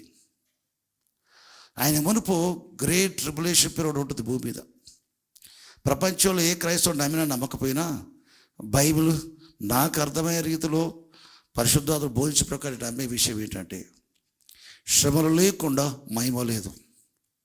అపోస్తలుడు పేతురు పెంతెకోస్తు పండుగన పరిశుద్ధాత్మ నింపబడ్డవాడై మొట్టమొదటి ప్రసంగం చేస్తే 3000 మంది ప్రభువులో విశ్వాసం ఉంచి బాప్తిస్మం పొందిన వారై ఆ 120 మందితో వాళ్ళు కూడా చేర్చబడ్డారు క్రీస్తు శరీరంలో అవయవంగా ఉండడానికి.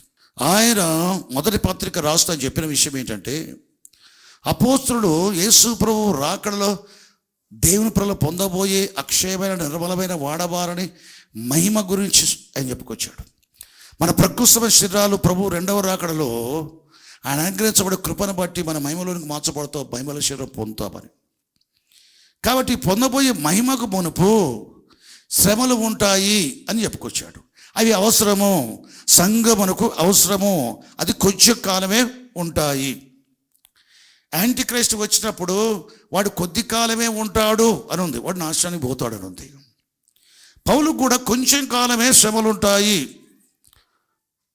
పేతురు కూడా కొంచెం కాలమే శ్రమలు ఉంటాయి, కొంచెం కాలం.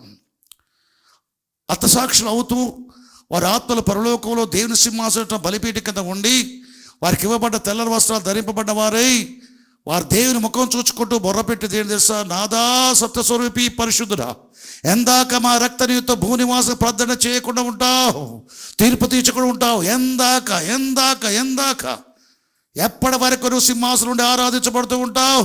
భూమి మీద దేవుని వాక్యాన్ని ప్రకటించేవారు, యేసు ప్రభు సాక్ష్యం ఇచ్చేవారు చంపబడుతున్నారే, వారిలో మేము కూడా చంపబడ్డవారము, మమ్మల్ని చంపేసిన వారికి ప్రతిదండన ఎప్పుడు చేస్తావు, వారికి తీర్పు ఎప్పుడు తీరుస్తావు, తీర్పు తీర్చడానికి ప్రతిదండన చేయడానికి భూలోకానికి ఎప్పుడు వెళ్తావు అని దివారాత్రులు మొర్ర పెడతా ఉంటారు, దేవుని మొక్క చూసుకుంటా. వారికి ఇవ్వబడ్డ జవాబు ఏంటి? కొంచెం కాలం. శ్రమలు పౌలు చెప్పింది కొంచెం కాలం, పేతురు చెప్పింది కొంచెం కాలం. యాంటీ క్రైస్ట్ వరల్డ్ను రూల్ చేసేది వాని కాలంలో ఉండే శ్రమలు కొంచెం కాలం అంటాడు. కాబట్టి ఇది అపోస్తలుడు చెప్తున్న బోధను బలపరచడానికి ప్రవక్తల గురించి మాట్లాడతాడు పేతురు. మొదటి పేతురు పత్రిక 1వ వచనం చూస్తే 12వ వచనం వరకు చూస్తే ఏం చెప్పుకొచ్చాడు? ప్రవక్తలలో ఉన్న క్రీస్తు ఆత్మ ఏ కాలంలో ఎట్టి కాలం సూచించు చెప్పాను. ప్రవక్తలు కాలాలు గుర్తిస్తారు, ఎట్టి కాలం గుర్తిస్తారు, ఇది ఏ కాలం గుర్తిస్తారు, గతించిన కాలం ఏంటి, ప్రస్తుత కాలం ఏంటి, రాబోయే కాలం ఏంటి గుర్తించేది ప్రవక్తలు. తమ యందు ఉన్న దేవుని ఆత్మ చేత ఏ కాలం ఎట్టి కాలం గుర్తిస్తుంటారు కనుక ప్రవక్తలు తమ యందు ఉన్న క్రీస్తు ఆత్మ వలన వారు గుర్తించింది ఏంటయ్యా అంటే, మొదట క్రీస్తు విషయమైన శ్రమల గూర్చి, ఆ తర్వాత మహిమల గూర్చి సాక్ష్యం ఇచ్చినప్పుడు ముందు శ్రమలు తర్వాత మహిమ, ముందు శ్రమలు తర్వాత మహిమ. 21st సెంచరీలో యేసు ప్రభు రాకమునుపు యాంటీ క్రైస్ట్ కాలంలో శ్రమలు మహాశ్రమలు ఉంటాయి. వాటి గురించి కూడా పౌలేమో చెప్పుకొస్తున్నాడు పరిశుద్ధ గ్రంథంలో.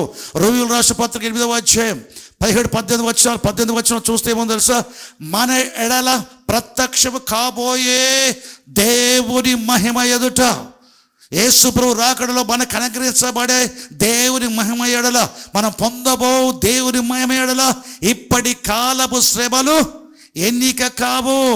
ఇప్పటి కాలపు శ్రమలు మహిమ పొందటానికి మునుపు ఉన్న శ్రమలు పౌలు చెప్తాడు.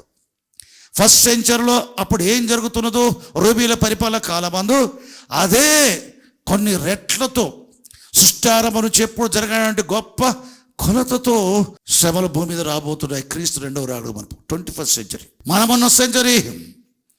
పౌలు చెప్పిన వచనాలు ఇప్పుడు పనిచేస్తాయి. 1st సెంచరీలో వారి అనుభవాలు ఇప్పుడు పనిచేస్తాయి. సంఘాలకు వారి పత్రికలు ఏ సందేశాలు ఇచ్చాయో ప్రభు రాకడ గురించి, రాకడ మునుపు దినాల గురించి, సంఘటనల గురించి, అవన్నీ 21st సెంచరీలో 100% నెరవేరుతాయి. పౌలు ఏం చెప్తున్నాడు? మన ఎడల ప్రత్యక్ష కాబోయే మహిమ ఎదుట ఇప్పటి కాల శ్రమలు. ముందు మహిమ వచ్చినాక శ్రమలు వచ్చినాయా? శ్రమల తర్వాత మహిమ వస్తుందా? మరి పేతురు చెప్పింది అదే, పౌలు చెప్పింది అదే. మరి లోకం చెప్పేది, ప్రీచర్స్ చెప్పేది, టీచర్స్ చెప్పేది దానికి భిన్నంగా చెప్తున్నారు. తప్పు. కానీ నేను చెప్పేది అది. ఎలాగో రాబోయే జలప్రయాగం మనపు నో కుటుంబం సిద్ధంగా ఉంది. నోహో సిద్ధంగా ఉన్నావా? జలప్రయాగం తప్పించుకోవడానికి సిద్ధంగా ఉన్నాను ప్రభా. మరి నీ భార్య సిద్ధంగా ఉంది ప్రభా, నీ కుమారులు సిద్ధంగా ఉన్నారు ప్రభా, నీ కోడళ్ళు సిద్ధంగా ఉన్నారు ప్రభా. లోతు రాబోయేవు నా ఉగ్రత అగ్ని గంధకాల వలె సొదొమ గొమొర్రా పట్టణ ప్రదేశాలపై కుమ్మరించబడబోతా ఉంది. తప్పించుకోవడానికి సిద్ధంగా ఉన్నావా? సిద్ధంగా ఉన్నాను ప్రభా. నీతిమంతులు లోతు చెప్పే మాట, నీ భార్య సిద్ధంగా ఉందా? అనుకుంటా. నీ కుమారుడు సిద్ధంగా ఉన్నారా? నాకు లేరు ప్రభా. నీ కుమార్తె సిద్ధంగా ఉన్నారా? సిద్ధంగా ఉన్నారని అనుకుంటాను. అల్లుళ్ళు పెళ్ళాడనై ఉన్న నా కుమార్తెలు, పెళ్ళాడిన అల్లుళ్ళు వాళ్ళైతే లేరు ప్రభా. మంచిది, సిద్ధంగా ఉన్నాం. నువ్వు చెప్పినట్టుగా తన కుటుంబాల గురించి లోతు చెప్పలేడు. యేసు ప్రభు వచ్చినప్పుడు నీ కుమార్తెల గురించి, నీ కోడల గురించి చెప్పగలరా? నీవు సిద్ధంగా ఉన్నావు? సిద్ధంగా ప్రభా. నీ కోడలు నీ అల్లుడు, నీ కుమార్తె, నీ కుమారుడు, నీ మనోసంతానం సిద్ధమా? ఆ సిద్ధం ప్రభువా నోవలు చెప్పగలవా? లేదా లోతువల అనుకుంటున్నా, భార్య గురించి అనుకుంటున్నా, అవునోగా తెలిపోయిన తర్వాత అటు ప్రభుత్వ పిల్లరా, ఈరోజు నీ ఇంట్లో రక్షణ పొందిన వారి కొరకు నువ్వు ప్రార్థన చేయాలి.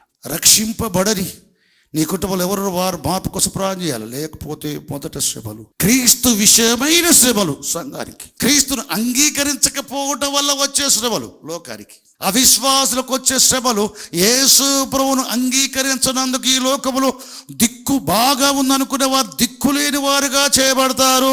దిక్కు లేదని అర్థమైంది. కానీ లోకం విశ్వాసులకు వీరికి ఏ దిక్కు లేదనుకుంటారు, కానీ అగపడే దిక్కు మనకే ఉంటుంది. శ్రమలలో దిక్కు విశ్వాసుల పరిశుద్ధులకు దేవుడు, శ్రమలలో అవిశ్వాసులకు దిక్కు లేదు, దిక్కు తోచదు. దిక్కు లేదు, దిక్కు తోచదు. నరులను నమ్ముకుంట కంటే, రాజు నమ్ముకుంట కంటే యెహోవాను ఆశ్రయించడం మేలు, యెహోవాను నమ్ముకుంట మేలు. ఎగ్జాక్ట్ మనం చూస్తాం. మిడతలు, అగాధం నుంచి వచ్చే మిడతలు, దయ్యాలు, వికృత రూపాలు, తేలి వంటి కొన్ని ఉంటాయి. అవన్నీ కేవలం పేదోళ్ళను కుడతాయా? పేదవారిని కుడతాయా? అది కుట్టినప్పుడు తేలు మనిషి కుట్టినప్పుడు బాధ వల్ల ఉండను. 5 నెలల వరకు ఏం చేస్తాయి? కుట్టి బాధిస్తాయి. ఒకసారి 2 సార్లు కుట్టి వెళ్ళిపోతాయి అనుకుంటారా? 5 నెలల వరకు వాటి ఇష్టం. 5 నెలల వరకు. ఒకసారి ఇంటికి వచ్చి కుట్టిపోయా అనుకో, 2వ సారి కూడా రావచ్చు. దాంట్లో 5 నెలల వరకు ఉంది టైం. 5 నెలల వరకు టైం ఉంది. ఎన్నిసార్లు రావచ్చు, కుట్టవచ్చు. అది అవిశ్వాసుల యొక్క శ్రమలు. ఎవరి శ్రమలు? అవిశ్వాసుల యొక్క శ్రమలు. వాళ్ళకు వచ్చే శ్రమలు నీ తల వెంట్రుకలలో ఒక్కడు కూడా రాలటానికి వీలు లేకుండా భద్రత ఉంటుంది. నీకు వర్తించవు. నువ్వు యేసు ప్రభువులో విశ్వాసముతో రక్షించబడి పరలోక దేవుని ఆరాధిస్తున్నావు కదా, పరలోక దేవునికి ప్రార్థన చేస్తున్నావు కదా, పరలోక దేవుని ప్రకటిస్తున్నావు కదా, దాని నిమిత్తం వచ్చే శ్రమలు నీకు ఉంటాయి. క్రీస్తు విషయమైన శ్రమల గురించి ప్రవక్తల తమ యందు ఉన్న ఆత్మచేత ప్రవచించారు. ఆ తర్వాత కలగబోయే మహిమల గురించి ప్రవచించారు. మహిమ అనుగ్రహించడం, మహిమ ఎల్లప్పుడూ ఉండేది. దానికి ముందు వచ్చే శ్రమలు కొంచెం కాలం అని చెప్పండి. కొంచెం కాలం. క్రీస్తు వరకు ఉండేది. వాడు వచ్చినప్పుడు కొంచెం కాలం ఉండును, కొంచెం కాలం ఉండును. కాబట్టి పేతురు చెప్తున్నాడు అవసరాన్ని బట్టి కొంచెం కాలం. పౌలు చెప్తున్నాడు క్షణమాత్రం నా చులక శ్రమ, అయినా శ్రమల గురించి కొంచెం కాలం అంటాడు. ప్రవక్తలందరూ చెప్తున్నారు కొంచెం కాలం శ్రమలు. ఎల్లప్పుడూ ఉండేది మహిమ. ఎల్లప్పుడూ ఉండబోయే మహిమ ముందు క్రీస్తు శ్రమలు సంఘానికి ఉంటాయి. కానీ లోకానికి అవిశ్వాసకు వచ్చే శ్రమలు సంఘానికి ఉండవు. లోకం మీద రాబోయే శ్రమలు 2 రకాలు. ప్రభువును అంగీకరించినందుకు, యేసుక్రీస్తు ప్రభువు రక్షకుడుగా, ప్రభువుగా, దేవుడుగా చేసుకొని ఆయన నామమున ప్రార్థించినందుకు, ఆయన సేవించినందుకు వచ్చే శ్రమలు ఉంటాయి. వారికి కలిగే బాధ వర్ణనాతీతం. వారు చచ్చిపోవడానికి ప్రయత్నం చేస్తారు, కానీ మరణం వారికి దూరంగా ఉంటుంది. మృత్యువు వారిని విడిచిపెట్టి పారిపోద్ది. మనుషులు ఆ కాలబంధ మరణాన్ని వెతుకుతురు, కానీ అది వారికి దొరకదు. మరణం కోరుకుంటారు బాధలు తట్టుకోలేక. ఈ బాధలన్నీ పడేక్కడ చచ్చిపోయేదే మంచిది. కుమార్తెలు చచ్చిపోయారు, పనివారి పనికత్తలు చచ్చిపోయారు, ఒంటెలు చచ్చిపోయాయి, పశువులు చచ్చిపోయాయి, గొర్రెల మేకలు చచ్చిపోయాయి, పంటలన్నీ పాడైపోయాయి, అగ్ని దహించేసింది, పశువులు ఎత్తుకొని పోయారు, సేవకురాలు చచ్చిపోయారు, కుమార్తెలు చచ్చిపోయారు, ఆరోగ్యం క్షీణించిపోయింది, తల నుంచి అరికాల వరకు చర్మ వ్యాధి, పుండ్లే, తల గొరికించుకున్నాడు, వెంట్రుకలు, వస్త్రాలు ఇప్పేసి గోనపట్ట కట్టుకున్నాడు, బూడిదలు పూసుకున్నాడు, చిల్ల పెంక తీసుకున్నాడు, చర్మంతా చీకిపోయేటదని బాధ తాళలేక చిల్ల పెంకతో గీక్కుంటున్నాడు. బాధ. రాత్రి పడుకుంటే ఎప్పుడు తెల్లారిద్దా అంటాడు, పగలొస్తే ఎప్పుడు రాత్రి అయిద్దా అంటాడు. అటువంటి నరకాన్ని భూమి అనుభవించిన వ్యక్తి యోబు. ఆ బాధను చూసింది భార్య. నా భర్త ఎంతగానో బాధపడుచున్నాడు, కుమార్తెలు చచ్చిపోయాడు, బాధ హృదయంలో ఉంది. అదొక నొప్పి, బాధ.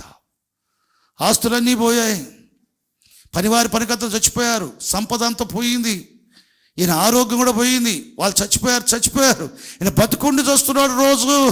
ఈ బతికి చచ్చే కంటే ఒకసారి చచ్చిపోవడం మంచిది కదా. ఇదిగో నువ్వు పడే బాధ నేను చూడలేదు. ఈ బాధలన్నీ పోవాలంటే నువ్వు చచ్చిపోవాలంతే. కానీ దేవుని దూషించు, నువ్వు చచ్చిపోతే బాధలన్నీ పోతాయి. ఇంకా యెహోవా ఎందుకంటవయ్యా, దేవుని దూషించి చచ్చిపోరాదా అని అంటది. అంటే చావును సపోర్ట్ చేస్తుంది ఎందుకు? చావును కోరుతుంది ఎందుకు? భర్త చచ్చిపోవడానికి ఎందుకు ఇష్టపడుతుంది? ఆ బాధ చూడలేక. రాబోయే కాలములో ఉండే శ్రమలను బట్టి మనుషులు మరణాన్ని కోరుకుంటారు. నీ ఇంటి వారు చచ్చిపోతే బాగుండు, నా పిల్లలు చచ్చిపోతే బాగుండు. ఆఫ్ఘన్లో తాలిబాన్లు స్వాధీనపరుచుకున్నప్పుడు వారు ఎయిర్పోర్ట్కు పోయేసి ఫ్లైట్లో పారిపోదాం వేరే దేశాలకు కను పోయినప్పుడు పిల్లల్ని ఎత్తుకొని ఆ పిల్లల్ని సైనికులకి ఇట్లా విసిరేశారు. అది మీదే బాధ్యత. పిల్లల విషయం ఇక్కడ తల్లులు తనులు కనికరం చూపినట్టు కనబడతలేదు. ఇదెందుకు బరువు? ఈ బరువు తగ్గించుకుందామంటే ఉంది. అది కనికరమా? వారు కాపాడుతారని. తల్లి కంటే తండ్రి కంటే పిల్లల్ని కాపాడగల కనికరం సైనికులకి ఎందుకు ఉంటుంది? వేరే మనుషులకు ఎందుకు ఉంటుంది? నీ గర్భాన పుట్ల బిడ్డపై నీ కనికరాలు లేనప్పుడు వేరే వాడు ఎందుకు కనికరిస్తాడు? నువ్వు కనికరించుడుగా నా కంటికి కనబడవాడు ఏమైపోతే ఏంటి? దేవుని స్తోత్రం. ఈ చివరి దినాల్లో కూడా లోకములోని అవిశ్వాస సంగతి అంతే. బిడ్డల పట్ల కనికరం ఉండదు, కుమారుల పట్ల కనికరం ఉండదు, కుమార్తెల పట్ల కనికరం ఉండదు. చివరికి ద్వితీయోపదేశకాండంలో ఒక పోర్షన్ ఉంది, చదివి వినిపించండి. నాకే అసహ్యం ఉంటుంది ఆ పోర్షన్. స్త్రీలు కూడా భర్తల పట్ల ఎట్లుంటారు, ఏమి తింటారు కూడా రాసిపడింది దాంట్లో. భయంకరం పిల్లారా. కాబట్టి 23 పోతా ఉంది, 24వ సంవత్సరం. 24 సంవత్సరం తిరగాల్సి ఉన్నాయి, జరిగేటివి ఉన్నాయి, వచ్చేటి అన్నీ నువ్వు తప్పించుకోవాలి. యేసు చెప్పాడు, లోకం మీద రాబోయే వాటన్నిటి నువ్వు తప్పించుకొని వచ్చుచున్న యేసు ప్రభుట నిలబడటకు శక్తిమంతులైనట్లుగా ప్రార్థన చేయటకు ఎల్లప్పుడు మెలకుగా ఉండండి. ఓన్లీ ప్రేయర్, తప్పించబడే ప్రేయర్, పరిశుద్ధులు సంపూర్తి చేసుకునే ప్రేయర్, ఇతరులు ప్రేమించే ప్రేయర్, నీ ఇంటి వారు ప్రేమించే ప్రార్థన. ఈ ప్రార్థన ఏం చేస్తుంది? అన్నిటి తప్పించి ప్రభు రాకడలో ఆయనలో నిలిచినట్టుగా, ఆయన విశ్వాసం నిలిచినట్టుగా, ఆయన సహవాసం నిలిచినట్టుగా, పరిశుద్ధ జీవితంలో ఆయన ప్రేమలో నిలిచినట్టుగా నీ ప్రార్థన జీవితం సహకరిస్తుంది. బైబిల్ చదువు, ధ్యానించు. ప్రార్థనలో అదే ప్రార్థన చేయగలుగుతావు నువ్వు చదివే వాక్యమే. ఇతరులతో మాట్లాడినప్పుడు ముసలాం ముచ్చట్లు రా, వాక్యమే వస్తుంది. నీ ఇంట్లో మాట్లాడేటప్పుడు అనవసరంగా కోపట్టం, నీ భార్య మీద కానీ, నీ భర్త మీద చికాకు పట్టడం కానీ, నీ పిల్లలను తిట్టడం కానీ, నీ తల్లిదండ్రుల మీద దురుసుగా మాట్లాడటం కానీ, ప్రవర్తించడం ఉండదు. ప్రతిదీ నువ్వు రోజు చదివే వాక్యమే నీ సంభాషణలో ఉంటుంది. నీ భర్తతో, నీ పిల్లలతో, ఇతరులతో మాట్లాడేటప్పుడు వాక్యమే. ఎవరు ఏ సంఘటన ఎత్తని చివరికి నాకు వాక్యం, దానికి సంబంధించిన సంఘటనకు సంబంధించిన వాక్యాలు ఆలోచన బయలుదేరుతాయి. దాని వాక్యంతో క్లోజ్ చేయటం, వాక్యంతో కొనసాగించడం జరిగింది, వాక్యానికి అన్వయింపడం జరిగింది. దేనికి స్తోత్రం. నువ్వు ఏదన్నా మాట్లాడుకో, నా ముందు మాట్లాడుకో, దేవుని వాక్యానికి మూడు వేస్తుంది దానికి. దేనికి స్తోత్రం. బైబిల్ చదవకపోతే, ధ్యానించకపోతే నువ్వు ఏం ప్రార్థన చేయలేక ఏం చేస్తావు? సొల్లు మాటలు మాట్లాడతావు. అరిగిపోయిన రికార్డులాగా ఎప్పుడు రొటీన్గా చేసే మాటలే మాట్లాడతావు దీనితో. అట్లా కాదు, నీ ప్రార్థనలో కొత్త ధనం ఉండాలి. బైబిల్ ఒకసారి చదివేసినా కొన్ని సంగతులు అర్థమవుతాయి, రెండోసారి చదవకపోతే పాత సంగతులతో మిగులుతాయి, దాంతో ప్రార్థన చేస్తావు. రెండోసారి చదువు ధ్యానిస్తే మరికొన్ని సంగతులు, మూడోసారి చదివి ధ్యానిస్తే మరికొన్ని సంగతులు. ఎన్నిసార్లు బైబిల్ చదువుతావో అన్ని కొత్త సంగతులు ఈ జీవితకాలం మొత్తం 10 సంవత్సరాలు అర్థమవుతూనే ఉంటాయి. నువ్వు నేర్చుకుంటూ ఉంటావు. నీ ప్రార్థనలో మార్పు వస్తూనే ఉంటుంది. కొత్త కొత్త మాటలు ఎత్తి ప్రార్థన చేస్తావు, కొత్త కొత్త వాగ్దానం పెట్టి ప్రార్థన చేస్తావు, కొత్త కొత్త ప్రవచన ప్రార్థన చేస్తావు, కొత్త కొత్త విషయాల కొరకు ప్రార్థన చేస్తూ ఉంటావు. నీ ప్రార్థనలో మార్పు తీసుకొచ్చేది నువ్వు చదివే వాక్యం, దాని ధ్యానం. దేవునితో మాట్లాడటంలో వాక్యమే క్రొత్తదిగా అనుదినం క్రొత్తదిగా ఉండాలి అంటే నువ్వు బైబిల్ చదువుతూ ఉంటే నీకు అర్థమైన సంగతులు క్రొత్తదిగా ఉన్నప్పుడే సాధ్యం. చదివి ధ్యానించడం వల్ల క్రొత్త సంగతులు అర్థమైనప్పుడు, దేవునికి ప్రార్థించినప్పుడల్లా క్రొత్త సంగతులతో ప్రార్థన చేస్తూ ఉంటావు. పాత సంగతుల్లో నెరవేర్చబడ్డవి చేస్తూనే క్రొత్త సంగతులతో ప్రార్థన చేస్తావు. నువ్వు మనుషులతో మాట్లాడినప్పుడు ఇంటి వారితో కానీ బయట వారితో కానీ వాక్యమే మాట్లాడతావు. వాక్య చదవకుండా, ధ్యానించకుండా, బోధించబడకుండా వారిలో లోక మాటలే వాళ్ళ దగ్గర దొరుకుతాయి. వారికి ఉన్న లోకపు ఆలోచనలు ఉంటాయి. నీ సమస్య నా చర్చి మెంబర్ కదా అని ఆయనకు చెప్పుకున్నావు అనుకో, లోకపరమైన సలహా ఇస్తాడు నీకు. దేవుని వాక్యం ఇట్లా చెప్తా ఉంది, బ్రదర్ నువ్వు భయపడకు, వాక్యం ఇట్లా ఉంది, నువ్వు నమ్మంతే దేవుడు అద్భుతం చేస్తాడు, దేవుడు సహాయకుడు, నేను విడవాడు ఎడబాడు. అది రాదు. అది నీ ఇబ్బందులో, నీ ఇరుకులో లోకపరమైన సలహాలు దొరుకుతాయి బైబిల్ చదవడం దగ్గర. ప్రార్థన జీవితం, వాక్య ధ్యానం లేని వారి దగ్గర లోకపరమైన సలహాలు దొరుకుతాయి. లోక మర్యాదను అనుసరించేది లోకములో ఉన్నది. అదే పద్ధతి నీకు నేర్పుతారు. అదే పద్ధతి. భార్యలైన భర్తలైన అవిశ్వాసులుగా ఉండి బైబిల్ చదవకపోతే, బోధించబడకపోతే, గుడికి రాకపోతే వారికి వచ్చే ఆలోచనలు లోకపరమైనవే. రక్షణార్భం కుటుంబ సమేతంగా ఉంటే, ఆత్మాభిషేక కుటుంబ సమేతంగా ఉంటే, కుటుంబ ప్రార్థనలు ఉంటే, చదివి ధ్యానించుకునే అలవాటు దేని వాక్యం ఉంటే, సంఘ సహవాసుల సేవకులతో బోధించుకునే అవకాశం ఉంటే, మీ సొంత ప్రార్థనలో కూడా వాక్యమే ఉంటుంది. నీ ఇంటి వారితో మాట్లాడితే వాక్యమే ఉంటుంది. నీ సంఘస్థులతో వారి అక్కర్లు, వారి సమస్యలు, వారి అవసరతలు, వారి వ్యాధులు, వారి రోగములు, వాళ్ళ లేమిలో నువ్వు మాట్లాడాల్సి వస్తే మానవరీత్యా మాట్లాడవు, దైవికంగా మాట్లాడతావు. ఆటోమేటిక్గా ఉంటుంది, ఏమి కాదు. దేనికి స్తోత్రం, దేవుని కలుగాక. పాత నిబంధన కాలంలో అనేకులకు లేని అవకాశం ప్రభువు యేసుక్రీస్తులో విశ్వాసం ఉంటే నీవు నీ ఇంటి వారు రక్షణ పొందడానికి క్రొత్త నిబంధన కాలంలో ఉన్నది. ఆ కాలం ముగింపులో మనం ఉంటున్నాము. నువ్వు పరీక్ష చేసుకోవాల్సిన నీ ఇంటి వారందరూ రక్షణ పొందారా లేదా? రక్షణ పొందనట్లయితే ప్రభువు పిల్లలారా, సహోదరి సోదరుడా, మీ ఇంటి వారు ప్రేమించి వారు రక్షకుడు ప్రార్థి. రక్షణ లేని వ్యక్తి ఉన్నాడంటే ప్రభు రాకళ్ళ విడవబట్టం, నువ్వు కొనిపోబట్టం జరిగింది. నీ కుటుంబంలో కొందరు కొనిపోబట్టం, మేఘాల మీద ప్రభువుని కలుసుకుని సదాకాలం ఉండటానికి. కొందరు విడవబట్టం నీకు ఇష్టమా? నీ భర్త డ్యూటీకి పోయి కొంచెం ఆలస్యమైతే ఏమైంది మా ఆయన ఇంకా రాలేదని చెప్పి ఆ ఇంటి పక్కన నీ కుమారుడు చెప్తావు, డాడీ ఇంకా రాలేదు, ఎందుకు రాలేదు కనుక్కో అంటారు. డిపార్ట్మెంట్లో ఫోన్ చేసి, అంకుల్ డాడీ ఇంకా రాలే, ఏమైందని అంటే ఓటీ చేస్తున్నాడు అని చెప్తాడు. ఆయన ఓవర్ టైం చేస్తుంటేనే నువ్వు తట్టుకోలేవు, ఇంకా రాలేదు ఏమైందని భయపడతావు. ఇదే భయం రక్షణకు ఉపయోగించండి. దానికి భయపడే స్త్రీవి రేపు నరకంలో ఉన్నప్పుడు గొర్రెపిల్ల ఎదుటను దేవదూతలు ఎదుటను యుగ యుగములు బాధించబడే ఆత్మను వాళ్ళతో పాటు నువ్వు చూస్తావు. బాధించబడే ధనవంతుడిని అబ్రహాము చూస్తున్నాడు, లాజరు చూస్తున్నాడు. పరదేశుడు అబ్రహాము లాజరుని పాతాళంలో వేదన పడుచున్న, అగ్ని జ్వాలలో బాధపడుచున్న లాజరు చూస్తున్నాడు. ఈ భౌతిక శరీరంలోని నీ కనులకు దీనికి పరిమితి ఉంది, అంత దూరం వరకు చూడవచ్చు, ఇక్కడ నుండి అక్కడ దాకా చూడవచ్చు. ఆత్మ శరీరానికి ఉన్న కనులతోటి అదృశ్యమైన వాటి అన్నిటి చూడవచ్చు. పరలోకంలో ఉన్న వారు పాతాళంలో నీ కుటుంబీకులు చూసినప్పుడు ఎంత బాధ ఉంటుంది.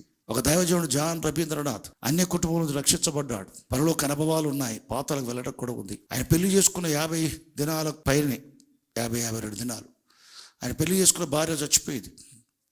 ఇప్పుడు ఆ భార్య కొత్తగా పెళ్ళయింది, ఆమె కూడా అన్య స్త్రీ. నా విశ్వాసం ఉంచింది అన్నట్టే ఉంది, కానీ నిజంగా పరలోకం పోయిందా లేదా? భయంతో ప్రార్థన చేయడం మొదలుపెట్టాడు. ప్రభువా, నువ్వు జవాబు ఇచ్చేదాకా నేను లేవను. నా భార్య పరలోకంలో ఉందా నరకంలో ఉందా అంటే ప్రభు ఆయన భార్యను తీసుకుని వచ్చాడు. ఇదిగో నీ భార్య నాతో ఉంది అని. అప్పుడు ప్రార్థన నుంచి లేచాడు. ఈ వ్యక్తికి ఉన్న పరలోక అనుభవాల్లో, పాతాల అనుభవాల్లో ఒకసారి నరకంలోనికి వెళ్ళినప్పుడు ఆయన చూసింది వారి పితరులందరూ నరకంలో ఉన్నారు. వారి పితరుల చరిత్ర దాంట్లో ఒక భాగం ఉంది. మిషనరీలను హత్య చేసిన వాళ్ళు కూడా వీరి పితరులు ఉన్నారు అన్న సంగతి తెలియదు అని చెప్తాడు. నా పితరులు నరకములో ఉన్నారు అని చెప్తాడు. నా భార్య విషయం ఎటుతోచని స్థితిలో ప్రార్థన చేస్తే నా భార్య తీసుకుని వచ్చాడు. పరలోకం దాన్ని ప్రభువే చెప్పాడు. దేవునికి స్తోత్రం. నా భార్య రక్షించబడేది, కానీ నా పితరులు మాత్రం నశించిపోయారు అని చెప్పాడు. సంతోషమా బాధ? సంతోషమా బాధ? కాబట్టి ఇప్పుడు ఆరోగ్యంగా ఉంటే సంతోషం, ఇప్పుడు భోజనం నీకు చేస్తుంటే సంతోషం, నువ్వు భోజనం నీకు తెచ్చి పెడుతుంటే, మంచి శారీస్ కొనిస్తుంటే, మంచి గోల్డ్ కొనిస్తుంటే, మంచి వస్తువులు కొనిస్తుంటే నీకు సంతోషం. కానీ రక్షణ ఉందో లేదో నీ భర్తకు, నీ భార్యకు పరిశీలించకపోతే, నీ పిల్లలకు ఉందా లేదని గమనించకపోతే పెద్ద పొరపాటు చేస్తారు పురుషులైన స్త్రీలైనా. నీ కుటుంబం రక్షించబడ్డదా లేదా? నీ కుటుంబం రక్షించబడ్డదా లేదా? అటు కుటుంబం వారు మొత్తం రక్షణ పొందినట్లుగా ప్రార్థన చేసుకుందాం, చేద్దాం. 2024లో కుటుంబ సమేతంగా రక్షించబడ్డ వారిగా ఎంటర్ అయిదాం. 2023ని కుటుంబంలో కొందరు రక్షించబడ్డ వారిగా ఉండొద్దు, అందరూ రక్షించబడ్డ వారిగా నోవ కుటుంబం ఓడలో ప్రవేశించినట్టుగా అందరం కుటుంబ సమేత రక్షించబడ్డ వారిగా మనం 2024లో ప్రవేశిద్దాం. వారు ఓడలో ప్రవేశించారు, అందరూ రక్షించబడ్డ వారుగా. మనం అందరూ ప్రభు కృప చేత రక్షించబడ్డ వారుగా 2024లో ప్రవేశిస్తాం. లేచి ప్రార్థన చేసుకుందాం. పిల్లరా, పరిశుద్ధమైన తండ్రి, పరలోకమున్న మా ప్రభువా, నీకు స్తుతి స్తోత్ర గంతా ప్రభావం చూస్తాను. మంచి దేవుడు, మహాదేవుడు, కనికరగల తండ్రి నాయన. తెలియక విశ్వాసం వల్ల చేస్తే కనికరించబడితే పౌలు చెప్పాడు నాయన. నీతి క్రియల మూలంగా కాక నీ కనికరము చొప్పుననే పునర్జన్మ సంబంధమైన స్నానము ద్వారాను పరిశుద్ధాత్మ నూతన స్వభావం కలగజేయటం వల్ల మనల్ని రక్షించడం ప్రభా. ఆ మాట ప్రతి జీవితంలో ఉండాలి, ప్రతి కుటుంబంలో ఉండాలి, సంఘమంతా ఉండాలి, ప్రతి సంఘములో ఉండాలి, ప్రతి కుటుంబంలో ఉండాలి ప్రభా. నీకు స్తోత్ర. యేసుక్రీస్తులో విశ్వాసం ఉంచి కుటుంబం మొత్తంగా రక్షణ పొందిన కొర్నేలు ఇంటి వారి వలె, లూదియా ఇంటి వారి వలె, చెరసలాకి ఇంటి వారి వలె నోహు కుటుంబాన్ని పోలి ప్రభా కుటుంబ సమేతలుగా రక్షణ పొందినట్లుగా నీ కనికరం, నీ కృప కుటుంబాల పట్ల విస్తరింప చేయమని యేసుక్రీస్తు పేట ప్రార్థిస్తున్నా పరమ తండ్రి. ఆమేన్, ఆమేన్.